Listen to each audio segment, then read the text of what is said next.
Selamat datang di Beetle Channel, semoga kita bahagia. Jangan lupa subscribe, like, komen dan share agar channel ini semakin berkembang. Terima kasih. Novel jenius luar biasa. Bab 886 Ayah akan menjadi pejabat pemerintah. Nak, mengapa kamu begitu sibuk selama tahun baru Imlek? Ibu Feng Yu menggerutu. Telepon Feng Yu berdering tanpa henti selama malam baru Imlek. Tidak ada apa-apa. Mereka menelepon untuk mengucapkan selamat tahun baru kepada saya. Feng Yu menjawab dengan santai. Oh, karyawan Anda dari provinsi lain. Feng Yu memandang ibunya dengan lemah dan tidak menjawab. Pegawai dari provinsi lain. Jika saya memberitahu Anda siapa yang menelepon, rahang Anda akan jatuh ke lantai. Bu, biarkan aku membantumu dengan pangsit. Feng Yu menyingsingkan lengan bajunya. Pergi. Anda akan membuat kekacauan. Pergi keluar dan lihat apakah paman sulung Anda dan yang lainnya sudah sampai. Pengemudimu terlalu lambat. Kemarin turun salju, dan mobil melaju kencang. Feng Yu telah mengirim mobil off-roadnya untuk menjemput pamannya. Jika dia mengirim model Olimpiade, mereka mungkin sampai besok. Saat Feng Yu sedang berbicara dengan ibunya, dia mendengar suara seseorang menekan klakson di luar. Dia dengan cepat berlari keluar untuk membuka gerbang dan melihat paman sulung dan keluarganya turun dari kendaraan. Paman, apakah kamu lelah? Tidak. Mobil ini sangat nyaman. Aku akan membawamu ke pabrik dan membiarkanmu memilih yang baru. Terima kasih, Xiao Yu. Tetapi saya jarang mengemudi dan memiliki mobil tidak berguna bagi saya. Di mana kakekmu? Dia sedang tidur di lantai atas. Dia bilang dia ingin begadang semalaman. Mereka mengobrol sambil berjalan kembali ke rumah. Setelah mengirim paman dan keluarganya ke dalam rumah, Feng Yu mengeluarkan 2 paket merah dan memberikannya kepada 2 pengemudi, memberitahu mereka bahwa itu untuk anak-anak mereka. Salah satu pengemudi adalah seorang pria muda dan belum menikah. Dia ragu-ragu dan tidak tahu apakah dia harus menerimanya. Pengemudi lain sudah terbiasa dengan ini dan mengucapkan selamat tahun baru kepada Feng Yu, sebelum menyeret pemuda itu pergi dengan bungkusan merah.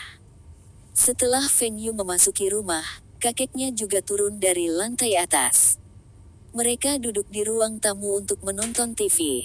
TV Philips di ruang tamu tajam, dan dengan sound system, ruang tamu terasa seperti bioskop. Kapan kamu akan menikah? Berhentilah membuang-buang waktu dan segera dapatkan pacar. Paman sulung mulai menguliahi putranya. Sepupu tua Feng Yu menjawab dengan malu. Ayah, menikah adalah seumur hidup. Tidak mudah mendapatkan pasangan. Omong kosong. Anda pikir saya tidak tahu apa yang Anda pikirkan? Biarkan saya memperingatkan Anda. Jika kamu punya pacar, perlakukan dia dengan baik. Aku akan menghajarmu jika kau bermain-main dengan wanita. Feng Yu akhirnya mengerti. Ayah memukuli anak laki-laki adalah tradisi keluarganya.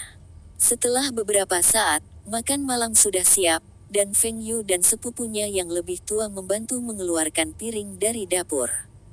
Meja bundar di ruang makan penuh dengan piring. Kakek Feng Yu mengangkat gelasnya. Ini tahun baru, dan saya senang melihat semua orang di sini. Bersulang. Feng Yu menyesap dan hendak meletakkan gelasnya ketika dia melihat ayahnya menatapnya. Kamu pikir kamu berada di unitmu? Selesaikan itu. Feng Xingtai memarahi. Anda berani bermain trik di rumah. Ketika Anda masih muda, saya tidak membiarkan Anda minum, tetapi Anda diam-diam minum di belakang saya.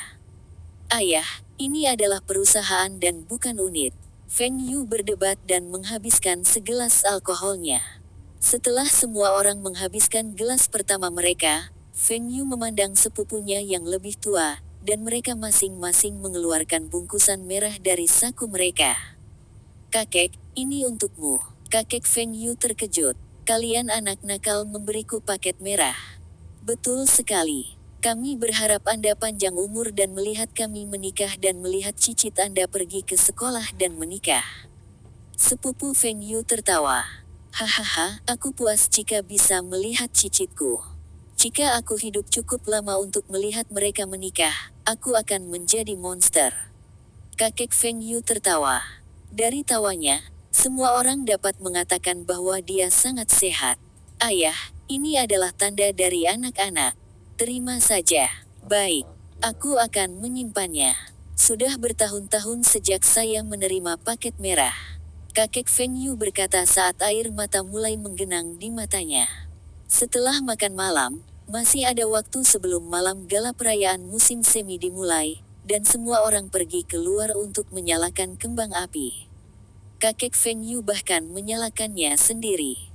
Feng Yu merasa senang melihat semua kerabatnya di sekitar. Suasana hatinya akan lebih baik jika ibunya tidak mengomel tentang Lina yang tidak datang. Setelah kembang api, semua orang duduk di ruang tamu untuk menonton malam gala dan mengobrol. Sepupu tua Feng Yu bertanya dengan lembut. Saudaraku, pemimpin saya bertanya apakah saya tertarik untuk dipindahkan ke kantor restrukturisasi BUMN. Haruskah aku menerimanya? Kenapa tidak? Kamu akan dipromosikan menjadi wakil kepala seksi setelah kamu dipindahkan, kan? Jika Old Zhang tidak merawat Anda pikir Anda akan mendapatkan tawaran ini? Apakah Anda masih perlu bertanya kepada saya? Kamu benar, tapi transfer ini dari komite partai ke pemerintah. Apa masalahnya? Zhang tua masih di kota Bing. Selanjutnya, kantor restrukturisasi berada di bawah wakil wali kota, dan dia adalah mantan sekretaris Su Changyu. Ini adalah posisi di mana Anda bisa bersinar. Jika Anda bekerja keras, Anda harus menjadi kepala bagian dalam 2 tahun lagi. Saya mendengar akan ada perubahan besar pada badan usaha milik negara tahun ini. Banyak orang akan kehilangan pekerjaan. Apakah ini akan menyinggung banyak orang? Mereka yang ditendang adalah mereka yang tidak memiliki skill dan bermalas-malasan. Mereka yang memiliki keterampilan dan kemampuan akan ditugaskan untuk pekerjaan. Kota ini juga memberikan pelatihan bagi karyawan yang tidak terampil. Mereka akan senang mendapatkan gaji pekerja terampil. Kamu benar. Gaji pokok mereka hanya sekitar 200 hingga 300 RMB per bulan. Mereka mungkin juga mendapatkan pekerjaan baru. Oke. Saya akan menerima transfernya. Sepupu Feng Yu sangat bersemangat. Dia berharap Feng Yu benar, dan dia akan dipromosikan dalam 2 tahun. Dengan sepupu yang lebih muda seperti Feng Yu, yang memiliki koneksi dengan pemerintah provinsi dan kota, dia tidak perlu khawatir akan mendapat pujian atau kalah dari orang lain. Bahkan tanpa hasil yang nyata, dia juga akan dipromosikan. Paman kedua akan menjadi anggota Kongres Rakyat Nasional Provinsi, dan dia akan pergi ke pemerintah provinsi untuk menghadiri pertemuan di masa depan. Saya tidak tahu berbisnis juga bisa menjadi pejabat pemerintah. Sepupu Feng Yu berkata, ayah saya akan menjadi pejabat pemerintah. Kenapa saya tidak sadar? Saya tidak tahu tentang ini. Siapa yang memberitahumu ini? Anda tidak tahu. Bahkan surat penunjukan resmi dikeluarkan. Anda bukan orang yang meminta para pemimpin untuk menunjuk paman kedua. Sepupu Feng Yu bertanya, itu bukan aku. Saya pikir itu harus menjadi ide Zhang tua. Di masa depan, ayah Feng Yu akan menghadiri pertemuan pemerintah, dan jika ada masalah, dia pasti akan bertanya pada Feng Yu. Brengsek, saya akan menjadi konsultan gratis provinsi. Tidak, saya harus berbicara dengan Zhang tua besok. Anda menipu ayah saya untuk menjadi pejabat pemerintah tanpa meminta saya terlebih dahulu. Bahkan jika ayah saya setuju, Anda harus memberitahu saya terlebih dahulu. Hahaha, Ibu Feng Yu tertawa keras. Hahaha, sandiwara ini sangat lucu. Malam gala berakhir, dan semua orang pergi tidur. Feng Yu berbaring di tempat tidurnya dan melihat ke langit-langit. Dia memikirkan malam pertama ketika dia dilahirkan kembali. Catatan penerjemah, merupakan kebiasaan orang Cina untuk begadang sepanjang malam pada malam tahun baru Imlek. Kebiasaan ini dapat ditelusuri kembali ke dinasti utara dan selatan. Dinasti Utara dan Selatan. Bab 887 Masalah Reformasi Badan Usaha Milik Negara. Oh, pemimpin. Saya di sini untuk mengucapkan selamat tahun baru. Mengapa kamu terlihat sangat tidak senang? Feng Yu membawa hadiahnya ke rumah Zhang Ruiqiang, tetapi Zhang Ruiqiang menunjukkan wajah muram padanya. Abaikan saja dia. Saya menyuruhnya memikirkan cara untuk memindahkan putra kami ke posisi yang lebih santai. Lihat, dia bahkan tidak bisa kembali untuk tahun baru dan masih berani memberitahu kami bahwa ini adalah dedikasi. Tahun berapa sekarang? Siapa yang berbicara tentang dedikasi? Zhang Ruiqiang menatap Zhang Tuo. Anda memiliki otoritas dan tidak tahu bagaimana memanfaatkannya. Itu adalah daging dan darahmu sendiri. Bibili, kamu mungkin tidak tahu ini. Tidak ada yang bisa masuk ke unit Taozi, dan dia bisa mencapai hasil lebih cepat di sana. Di masa depan, dia bahkan mungkin melebihi posisi pemimpin. Jika dia dipindahkan, prospeknya mungkin terpengaruh. Feng Yu tertawa. Betulkah? Kenapa tidak memberitahuku lebih awal? Xiao Feng, duduklah dan makan buah-buahan. Aku akan menyiapkan teh untukmu. Bibili menggerutu dan pergi menyeduh teh. Rambut panjang, rabun dekat. Zhang Ruiqiang menggerutu pelan. Feng Yu mengendalikan tawanya. Jika Anda berani, katakan dengan lantang. Setelah Bibili membawakan secangkir teh untuk Feng Yu, dia pergi ke kamarnya untuk menonton TV, meninggalkan mereka sendirian. Feng Yu melihat Bibili pergi, dan wajahnya langsung berubah. Dia memandang Zhang Ruiqiang dari sudut matanya. Pemimpin, kenapa ayahku tiba-tiba menjadi anggota Kongres Rakyat Nasional Provinsi? Itulah yang pantas dia dapatkan. Apa yang salah?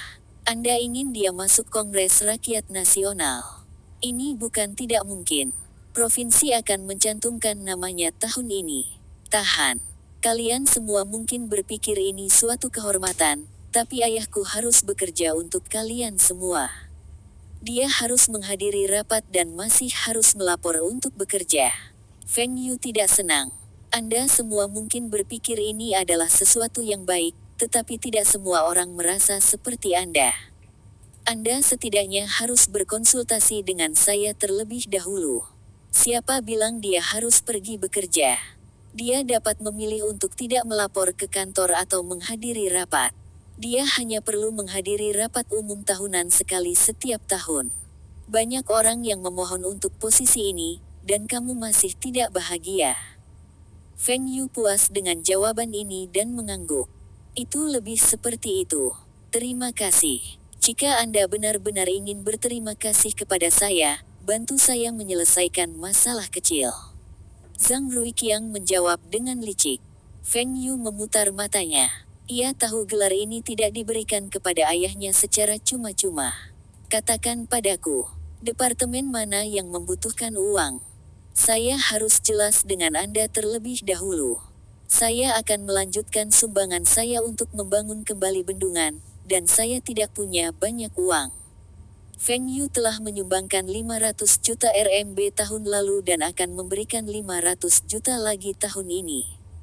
Berhenti berbicara tentang uang. Kedengarannya terlalu kasar. Saya ingin bertanya apakah Anda dapat mengambil alih pabrik peralatan rumah tangga provinsi kami, pabrik semikonduktor, Dell. Feng Yu segera meletakkan cangkir tehnya. Saya mengucapkan selamat tahun baru. Saya masih memiliki sesuatu dan harus pergi sekarang. Apa terburu-buru?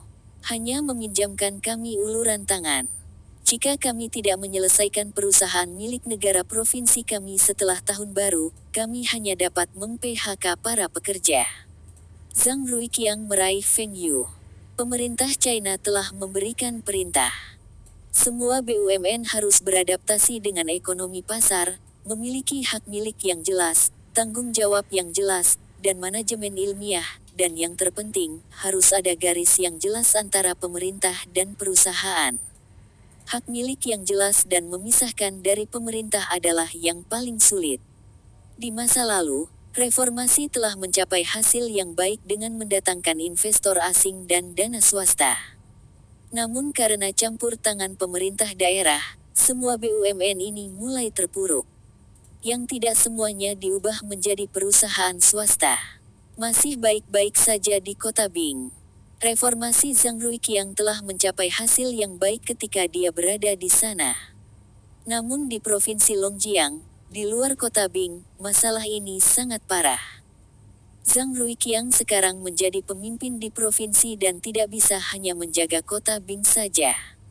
Pinggirkan saja orang-orang itu. Perusahaan Bing City berjalan dengan baik, dan lebih jauh lagi, jika perusahaan milik negara yang direformasi akan mandiri dan mandiri, tidak bisakah Anda mengalihdayakan perusahaan-perusahaan itu kepada orang lain? Dalam kehidupan Feng Yu sebelumnya, banyak pemerintah melakukan ini. Meskipun ini tidak sesuai dengan peraturan, ini adalah masa transisi, dan pemerintah daerah tidak punya pilihan. Setidaknya, setelah mereka mengalihdayakan perusahaan-perusahaan ini, mereka tidak akan bangkrut. Anda pikir pemerintah daerah tidak melakukan ini? Outsourcing bekerja pada awalnya dan menghasilkan beberapa keuntungan. Namun pihak perusahaan membantah dan menolak membayar pemerintah daerah. Mereka bahkan mengancam akan mengembalikan BUMN itu ke Pemkot dan membiarkan pemerintah membayar upah buruh. Zhang Ruiqiang menjawab dengan marah. Feng Yu tertawa. Para pemimpin juga mengalami kesulitan, dan ironi terbesar adalah para pemimpin ini tidak tahu apa-apa tentang mengelola perusahaan. Mereka bahkan tidak tahu bagaimana mempekerjakan seorang manajer profesional untuk mengelola perusahaan mereka. Mereka terlalu lemah. Itu mudah. Jual saja perusahaan kepada mereka. Mereka tidak punya uang. Minta bank untuk memberi mereka pinjaman. Mereka tahu apakah perusahaan dapat menghasilkan uang atau tidak, dan jika tidak ada yang benar-benar ingin mengambil alih perusahaan, cukup likuidasi dan jual bidang tanah. Tugaskan saja pekerja ke pabrik lain, dan mereka yang tidak bisa Anda tugaskan biarkan saja, kata Feng Yu. Ini solusimu. Jual pabrik dan tanah. Bagaimana dengan para pekerja? Di mana kita akan mencari uang untuk membayar biaya PHK mereka? Bagaimana jika mereka masih kembali untuk mencari bantuan dari pemerintah? Zhang Ruiqiang meraung.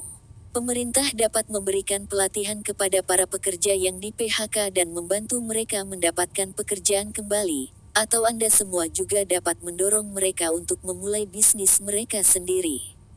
Bahkan jika mereka menjual sayuran atau mendirikan restoran kecil, mereka tidak akan mati kelaparan. Untuk modal awal, pemerintah bisa membantu. Juga, perusahaan-perusahaan itu benar-benar tidak menguntungkan. Setelah beberapa tahun reformasi, kebanyakan dari mereka mulai menghasilkan keuntungan. Tetapi karena perusahaan-perusahaan itu memiliki banyak hutang. Hanya bunganya saja yang merupakan jumlah yang signifikan, dan ini akan menyebabkan kerugian mereka meningkat. Negara memiliki kebijakan yang memungkinkan kreditur mengubah utangnya menjadi saham. Dengan cara ini, perusahaan akan menghemat banyak bunga. Kamu pikir kami belum memikirkan ini? Para kreditur tidak menginginkan saham dan hanya menginginkan uang. Bank setuju dengan ini, tetapi mereka terlalu lambat dan akan memakan waktu setidaknya 2 hingga 3 tahun. Katakan saja pada mereka bahwa perusahaan akan bangkrut dan tidak bisa membayar hutang mereka. Para kreditur memiliki 2 pilihan. Mereka bisa mendapatkan saham dan menikmati dividen, atau menjual sahamnya, atau menunggu dan melihat berapa nilai perusahaan setelah bangkrut. Feng Yu menjawab dengan malas. Kalian semua adalah pemerintah, dan kalian semua tidak bisa berurusan dengan orang-orang itu. Tidak bisakah kamu membantu kami kali ini? Zhang Ruiqiang bertanya. Membantu? Saya tidak membantu Anda semua. Tahun lalu, Kota Bing memiliki beberapa pabrik pembotolan, bukan? Sayalah yang membawa investasi ini. Sayalah yang membantu para pekerja yang menganggur itu mendapatkan pekerjaan kembali. Taihua Trading, Taihua Supermarket Enterprise, telah mempekerjakan berapa banyak pekerja dan keamanan. Logistik angin dan hujan saudara ipar saya juga telah mempekerjakan banyak pekerja. Itu semua ada di kota Bing. Bagaimana dengan kota-kota lain? Anda menolak untuk membantu mereka. Reformasi BUMN kita juga menyatakan bahwa kita harus menggabungkan sumber daya kita untuk meningkatkan daya saing. Apa gunanya menggabungkan perusahaan kecil itu? Bahkan jika saya mengakuisisi beberapa perusahaan ini, saya hanya bisa mencapai titik impas. Ini tidak berarti. Lebih penting lagi, perusahaan-perusahaan itu harus bergantung pada diri mereka sendiri. Pabrik alkohol kecil dapat digabungkan dengan grup Beidacang untuk memproduksi Beidacang Baijiu dan menjualnya. Di Provinsi Selatan, Anda juga dapat melakukan hal yang sama untuk minuman ringan, produk makanan, Jika saya mengakuisisi semua perusahaan ini, kami mungkin harus bersaing dengan grup Beidacang di masa depan. Anda yakin tidak keberatan? Feng Yu tersenyum dan bertanya. Zhang Ruiqiang menghela nafas. Dia takut bersaing dengan Feng Yu. Sebuah provinsi mungkin berpengaruh di Cina, tetapi mereka tidak ada apa-apanya dibandingkan dengan Feng Yu. Sepertinya kali ini, pemerintah provinsi harus menderita. Bab 888 terdaftar. Feng Yu menggosok dagunya dan berpikir sejenak. Sebenarnya masih ada solusi yang mungkin bertentangan dengan regulasi. Namun, itu pasti berguna. Melawan peraturan. Zhang Ruiqiang ragu-ragu. Pada usianya, dia masih bisa bergerak ke atas. Jika dia melanggar hukum apapun, karirnya mungkin berakhir bahkan jika dia telah mencapai hasil. Tapi Zhang Ruiqiang berpikir lagi. Dia mungkin bukan orang yang melanggar peraturan. Mengapa provinsi menunjuk wakil gubernur provinsi yang hampir pensiun untuk memimpin reformasi BUMN? Para pemimpin harus khawatir tentang ini. Jika perlu, gunakan tindakan ekstrim untuk menyelesaikan masalah ini, dan jika ada yang tidak beres, orang lain akan menjadi kambing hitam. Apa solusinya? Katakan padaku. 2 kata, daftar. Feng Yu tersenyum dan menjawab. Masuk daftar. Anda mengatakan kami terdaftar di pasar saham. Zhang Ruiqiang bertanya dengan bingung. Solusi apa ini? Bocah ini menyebutkan tentang melanggar peraturan. Apakah yang dia maksud adalah membuat perusahaan-perusahaan itu terdaftar secara ilegal? Betul sekali. Perusahaan bisa mendapatkan pembiayaan setelah terdaftar. Mengapa banyak BUMN yang tidak bisa direformasi?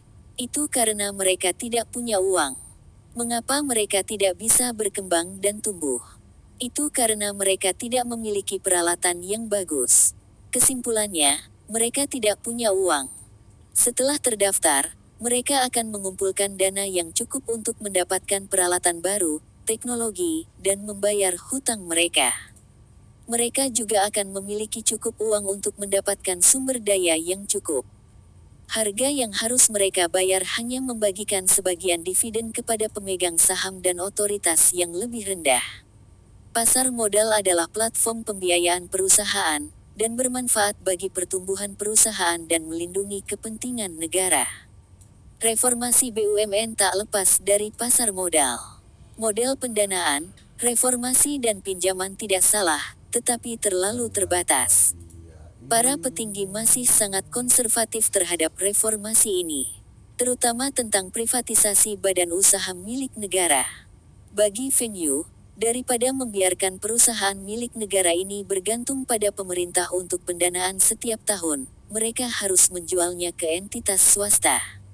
Dengan cara ini, pemerintah dapat memulihkan sejumlah uang dan masih mendapatkan pajak setiap tahun, daripada menghabiskan uang untuk memberi makan mereka. Apa gunanya mempertahankan perusahaan milik negara yang merugi ini? Ini bukan perusahaan penting, dan tidak ada perbedaan antara milik negara dan swasta. Misalnya, pabrik sapu tangan. Mengapa pemerintah tidak bisa menjualnya ke swasta? Mengubahnya menjadi kepemilikan saham dan kemudian membiarkan pejabat BUMN mengganggu operasi pabrik. Masih akan sama seperti dulu. Jika ada seseorang di perusahaan milik negara yang dapat membawa pabrik keluar dari situasi mereka saat ini, pabrik ini tidak akan dalam keadaan menyedihkan ini. Para pemimpin BUMN yang tidak berguna itu harus dimutasi, diturunkan pangkatnya, dan dipotong gajinya. Siapapun yang tidak bahagia, selidiki mereka. Tak satu pun dari mereka bersih di tempat pertama. Namun kini, pemerintah masih terpaku pada BUMN tersebut. Mereka memang menjual beberapa perusahaan milik negara di masa lalu, tetapi warga sipil dan pekerja merasa para pemimpin perusahaan milik negara itu menjual aset pemerintah dan mengambil keuntungan dari pembeli secara ilegal. Apakah para pemimpin benar-benar mendapatkan keuntungan dari pembeli? Tentu saja, tetapi tidak semua pemimpin akan mendapatkan kesepakatan di bawah meja. Beberapa pemimpin menjual perusahaan milik negara untuk memecahkan masalah ini. Feng Yu juga harus bertanggung jawab atas apa yang terjadi saat ini.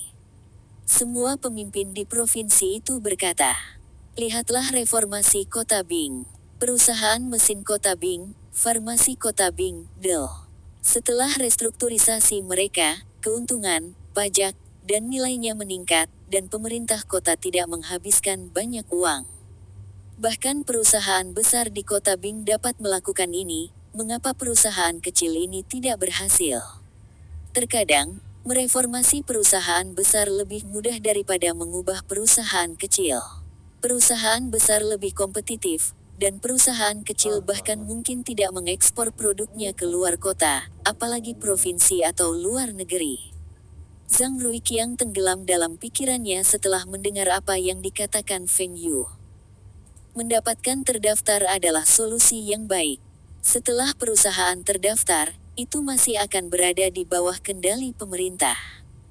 Ini akan menghentikan orang-orang itu dari keberatan, dan akan ada dana untuk melunasi hutang. Yang terpenting, pemerintah tidak perlu mengeluarkan uang. Ceritakan padaku detailnya. Bagaimana kita akan melakukan ini? Zhang Ruiqiang bertanya. Sederhana. Cukup gabungkan perusahaan di industri yang sama, penuhi persyaratan listing, dan kemudian ajukan untuk listing. Memenuhi persyaratan daftar. Zhang Ruiqiang bingung. Gabungkan aset-aset berkualitas, singkirkan aset-aset yang bermasalah itu, dan ajukan kebangkrutan. Tunggu, mengapa Anda berbicara tentang kebangkrutan lagi? Zhang Ruiqiang mengelak. Baik. Kita juga bisa melakukannya tanpa mengajukan kebangkrutan. Kita perlu menciptakan sesuatu yang akan menarik orang untuk berinvestasi. Misalnya, pabrik elektronik dan pabrik semikonduktor, yang Anda sebutkan sebelumnya. Jika teknologi mereka sesuai dengan kriteria, saya dapat memberi mereka beberapa pesanan untuk memproduksi suku cadang untuk ponsel Aiwa. Dengan cara ini, akan ada investor yang menganggap perusahaan ini menguntungkan dan berinvestasi di dalamnya. Setelah mereka berinvestasi, investor tidak akan puas dengan keuntungan perusahaan, dan mereka berharap perusahaan ini akan terdaftar. Disinilah Anda perlu membuat beberapa perubahan pada akun, seperti menyatakan perusahaan tidak perlu membayar hutang mereka dalam 3 tahun ke depan, Dengan cara ini, perusahaan akan membutuhkan persyaratan untuk terdaftar. Apa yang dikatakan Feng Yu adalah mendapatkan modal Ventura. Apa? Zhang Ruiqiang terkejut. Anda meminta kami untuk memalsukan akun kami. Tidak perlu palsu. Anda semua tidak bisa memasukkan sebagian hutang perusahaan ke dalam akun. Ada banyak celah yang bisa Anda manfaatkan untuk masuk daftar. Feng Yu menghela nafas. China masih belum memiliki pasar pertumbuhan perusahaan. Dalam kehidupan sebelumnya, pasar pertumbuhan perusahaan diperkenalkan tahun depan dan hanya menargetkan perusahaan teknologi tinggi. Tetapi pasar pertumbuhan perusahaan telah dimulai di Hong Kong. Perusahaan yang tidak terdaftar di China dapat memilih untuk terdaftar di Hong Kong. Dalam kehidupan Feng Yu sebelumnya, banyak perusahaan yang tidak memenuhi persyaratan pencatatan berhasil terdaftar, dan ini karena pemerintah telah ikut campur. Jika orang lain tidak bisa melakukan ini, kita bisa, selama kita bisa menjawab kepada pemegang saham. Apakah ada pilihan lain? Zhang Ruiqiang mengerutkan kening dan bertanya. Iya, Anda dapat membeli perusahaan cangkang atau terdaftar melalui pintu belakang. Itu berarti Anda dapat memperoleh saham perusahaan yang terdaftar dan menggunakan aset Anda untuk menggabungkan perusahaan yang terdaftar itu. Setelah itu, Anda menerbitkan kembali saham dan menggunakan dana yang terkumpul untuk mengembangkan perusahaan tersebut.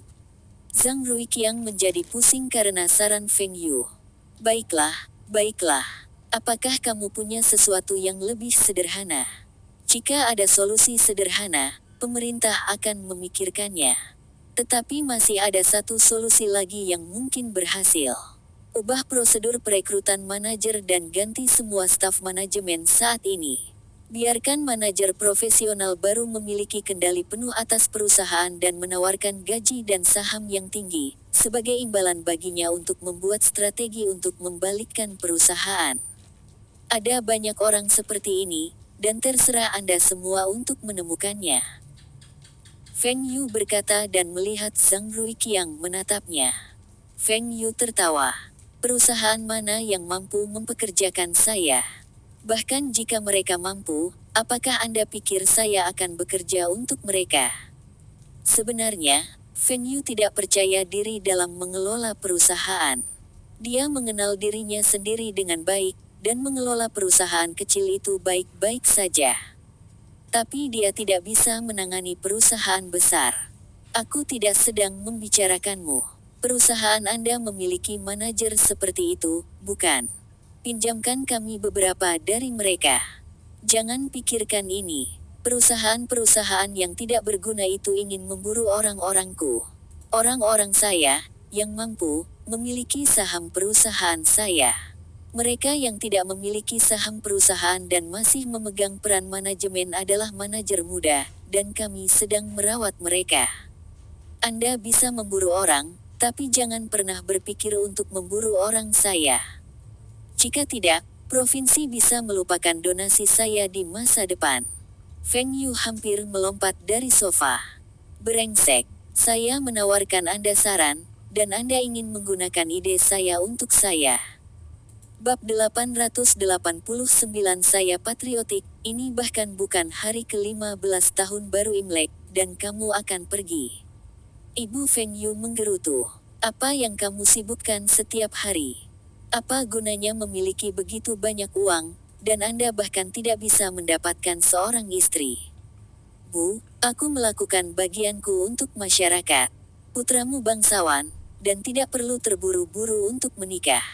Hentikan omong kosongmu. Anda pikir saya tidak tahu apa yang Anda pikirkan. Berhati-hatilah saat berada di luar. Kamu harus menjaga dirimu sendiri. Cukup, dia masih harus berhati-hati. Dia memiliki begitu banyak pengawal bersamanya, dan kita seharusnya senang jika dia tidak membuat masalah di luar. Feng Xingtai berkata dan mengambil tas kerjanya untuk pergi ke pemerintah provinsi untuk bekerja.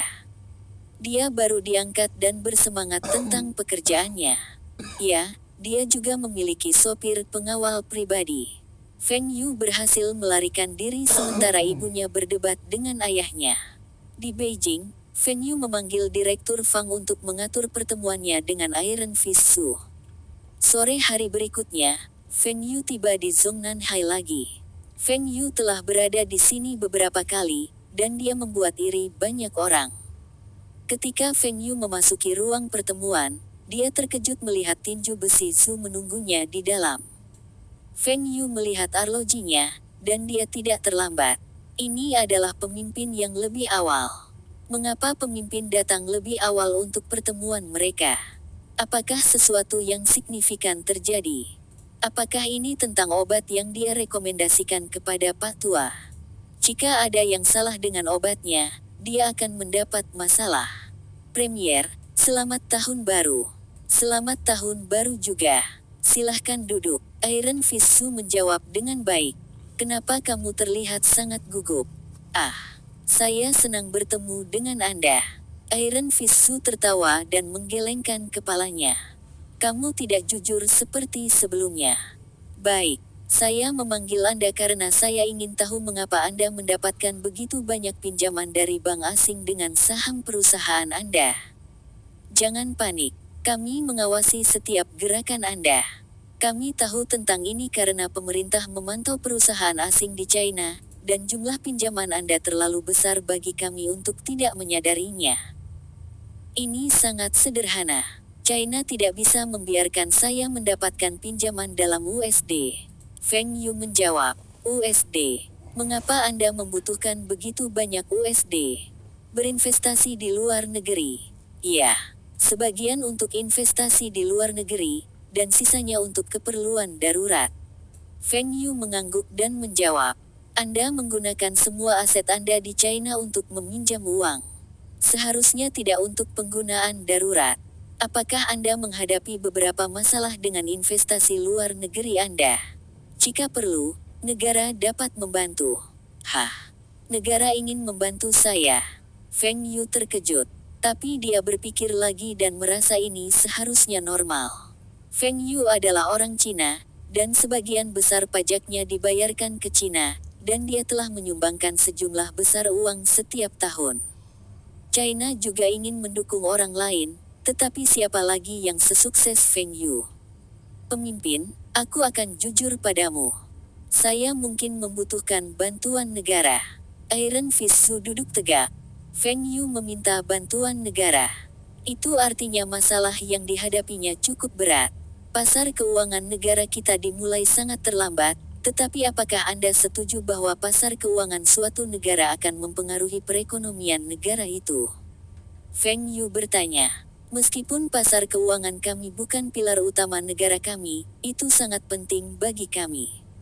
Ke depan, kami akan fokus dan mengembangkan industri keuangan kami. Di negara lain, ada contoh ekonomi negara itu runtuh karena pasar keuangan mereka. Iron Fist Su memahami ekonomi lebih baik daripada para pemimpin lainnya di era ini. Penukaran mata uang.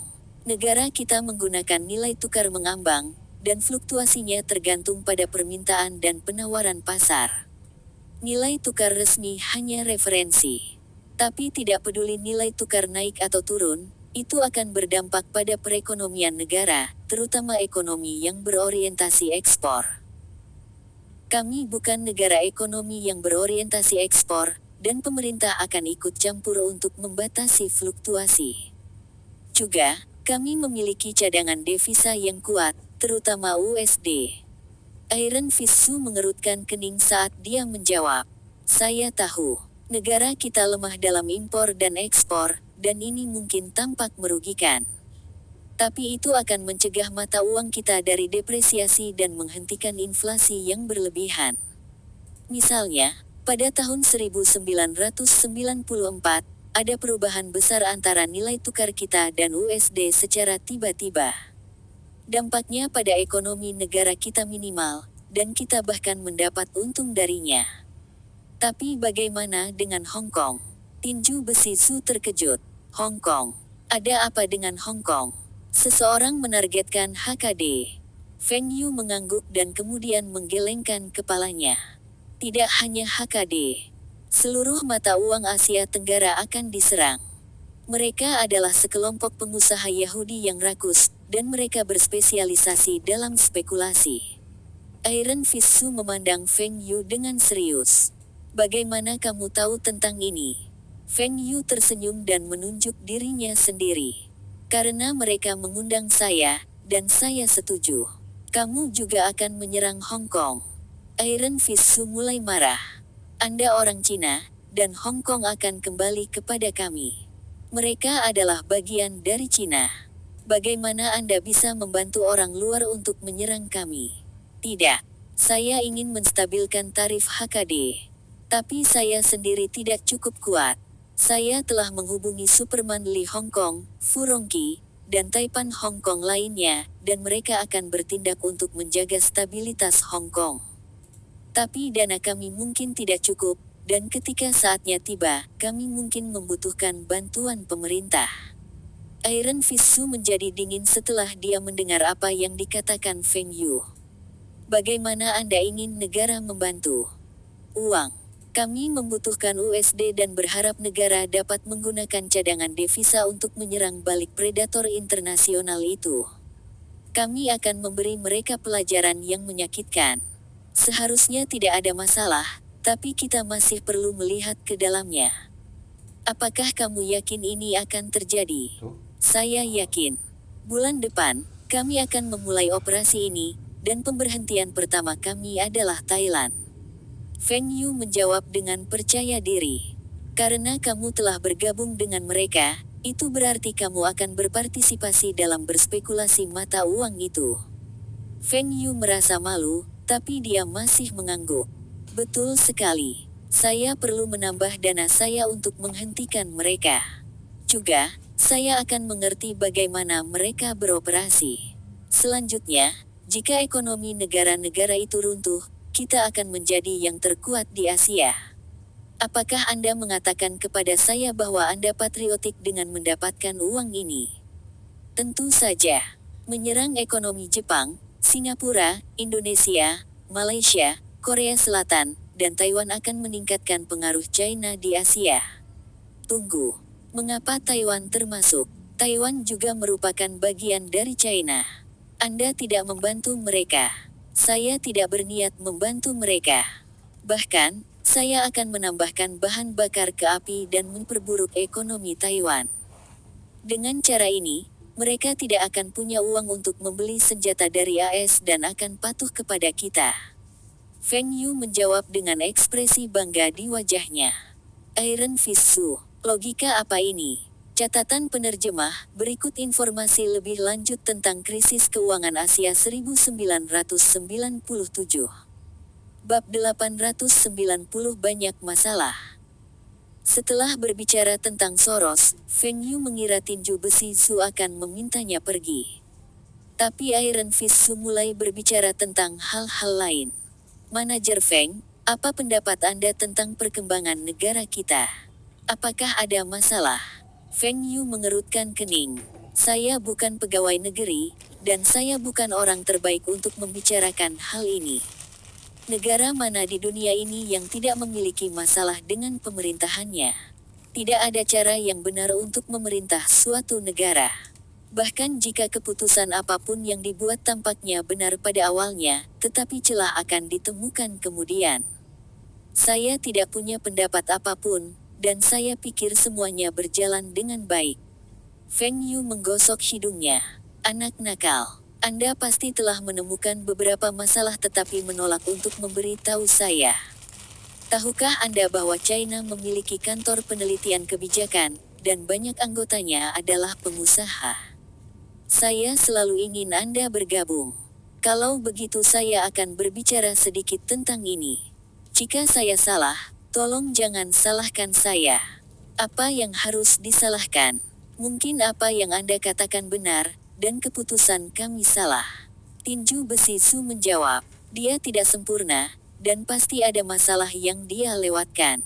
Saya akan mulai dengan slogan-slogan yang saya lihat pertama kali. Lihat, dari desa ke kota, banyak slogan-slogan pemerintah tentang keluarga berencana, pembangunan ekonomi, undang-undang, dan peraturan, Di kota, slogannya lebih banyak Gao Dasang. Apa maksudmu dengan lebih banyak Gao Dasang? Tangan besi Su menyela. Ini lebih high-end, elegan, dan berkelas. Singkatnya, itu adalah Gao Dasang. Ini adalah istilah yang digunakan di forum internet. Feng Yu menjelaskan. Dia harus berhati-hati untuk tidak menggunakan jargon internet yang digunakan dalam kehidupan sebelumnya. Istilah ini masih belum digunakan saat ini, dan Feng Yu hanya mendorongnya ke internet. Hahaha, ini deskripsi yang bagus. Iron Fist Su tertawa dan menunjuk Feng Yu. Apa tujuan dari slogan-slogan ini? Untuk memperkuat ideologi sosialis China, anti korupsi, ekonomi kita, menghormati para pekerja yang telah diberhentikan, Tetapi slogan-slogan ini mencerminkan semua masalah yang kita hadapi. Iron Fist Su memandang Feng Yu dengan rasa ingin tahu. Slogan-slogan tersebut sejalan dengan kebijakan pemerintah. Apa yang salah dengan itu? Mempromosikan keluarga berencana menunjukkan bahwa keluarga berencana pemerintah kita tidak berhasil. Mendorong pertumbuhan ekonomi tercermin sebagian besar desa kita masih dalam kemiskinan. Memajukan pendidikan berarti banyak warga negara kita yang masih buta huruf. Mempromosikan anti korupsi mencerminkan bahwa negara kita masih memiliki banyak pejabat yang korup. Memajukan ekonomi pasar berarti ekonomi pasar kita masih belum berkembang. Menghormati para pekerja yang diberhentikan menunjukkan bahwa pemerintah kita tidak dapat menyediakan lapangan kerja yang cukup bagi para pekerja. Iron Fist Su berpikir sejenak dan merasa ini benar. Sebelum bertemu Feng Yu, tidak ada yang harus melihat masalah ini dari perspektif ini. Slogan-slogan ini mencerminkan masalah dalam pembangunan negara kita. Ketika orang kekurangan budaya material, mereka tidak akan memikirkan budaya spiritual. Dalam istilah awam, itu berarti masalah akan muncul ketika orang miskin, dan mereka akan mudah dipengaruhi oleh dunia luar. Pada zaman kuno, dinasti berubah karena perang yang timbul dari kemiskinan. AS kaya, dan itulah mengapa ideologi dan nilai mereka dapat mempengaruhi negara lain. Wajah Iron Fist Su berubah serius. Orang-orang Amerika itu telah berusaha memaksakan nilai-nilai mereka di Cina. Apa bagusnya kapitalisme? Tingkat kejahatan mereka sangat tinggi. Sosialisme juga bisa membuat rakyat kita kaya. Lalu menurutmu apa yang harus kita lakukan? Tinju besi Su bertanya. Premier, aku benar-benar tidak tahu. Saya hanya seorang pengusaha. Saya tidak tahu tentang kebijakan pemerintah dan tidak akan mencampuri keputusan negara. Saya hanya ingin mendapatkan uang dan berkontribusi untuk negara kita. Bagaimana mungkin pengusaha sepertimu tidak ikut campur dalam politik?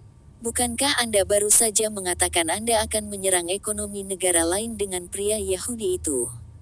Ini tidak dianggap mengganggu politik. Itu negara lain dan bukan China. Feng Yu berdebat. Dia tahu ketika pengusaha mencapai tingkat tertentu, mereka akan mempengaruhi keputusan negara karena setiap kebijakan yang dikeluarkan akan mempengaruhi keuntungan mereka.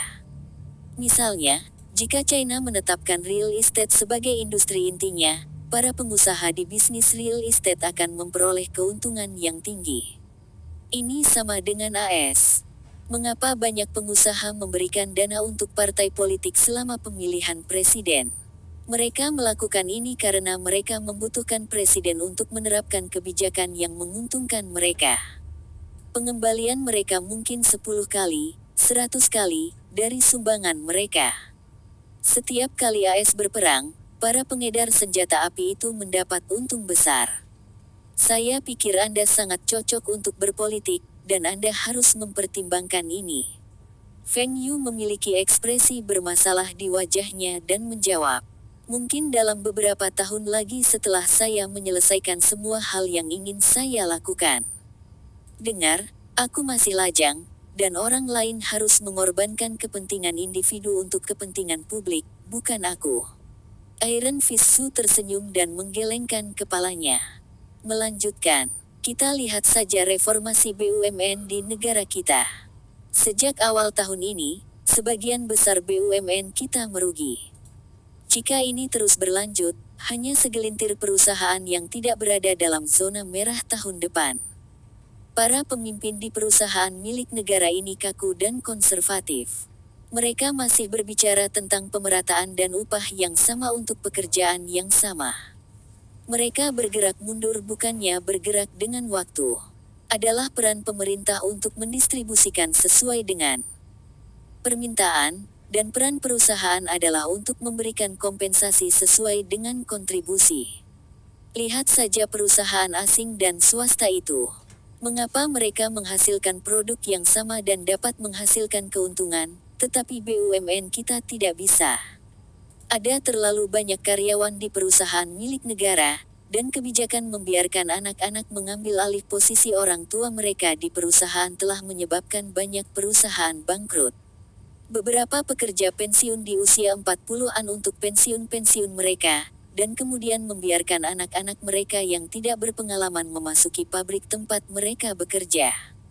Tidak ada yang peduli apakah anak mereka cocok untuk pekerjaan itu, dan ini tidak hanya akan mempengaruhi efisiensi pabrik, tetapi juga akan meningkatkan biaya tenaga kerja.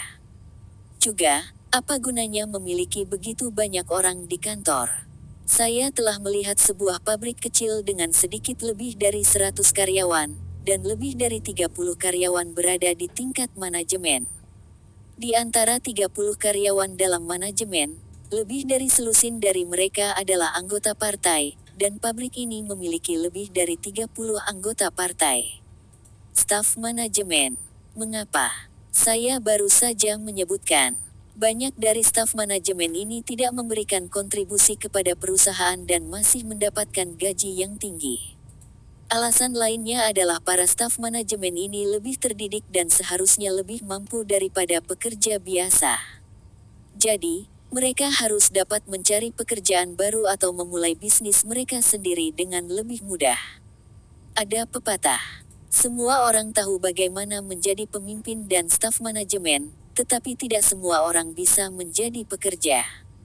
Wajah Iron Fist Sue berubah. Kapan citra staf pemerintah menjadi seperti ini? Sepertinya sudah waktunya untuk menyelidiki ini dengan serius. Mereka yang memegang pekerjaan dan tidak melakukan apa yang seharusnya mereka lakukan harus disingkirkan. Terlepas dari kontribusi masa lalu mereka tidak tidak menyia-nyiakan sumber daya berharga ketika mereka tidak pensiun. Apa yang saya katakan hanyalah apa yang saya lihat. Secara keseluruhan, saya pikir negara kita masih berkembang dengan baik, dan status internasional kita meningkat. Ini hal yang bagus. Feng Yu mulai melakukan bootleg pada akhirnya saat Iron Fist Sue terlihat mengerikan. Feng Yu telah menunjukkan kekurangan pemerintah dan harus mengatakan sesuatu yang ingin didengar oleh para pemimpin. Iron Fist Sue hendak mengatakan sesuatu ketika Direktur Fang memasuki ruangan tanpa mengetuk. Dia berjalan ke Iron Fist Sue dan berbisik ke telinganya. Wajah Iron Fist Sue berubah dan berkata, "Manajer Feng, saya masih memiliki sesuatu. Mari kita akhiri percakapan kita sekarang. Xiao Fang, bantu aku mengirimnya keluar." Mata Feng Yu terbuka lebar.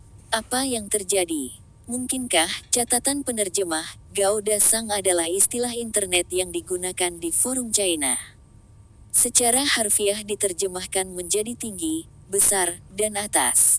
Ini adalah bentuk pendek dari high-end, elegan, dan berkelas. Ini menjadi populer pada tahun 2013. Untuk masing-masing sesuai dengan kontribusinya. Bersambung, terima kasih telah menyaksikan dan mendukung channel ini.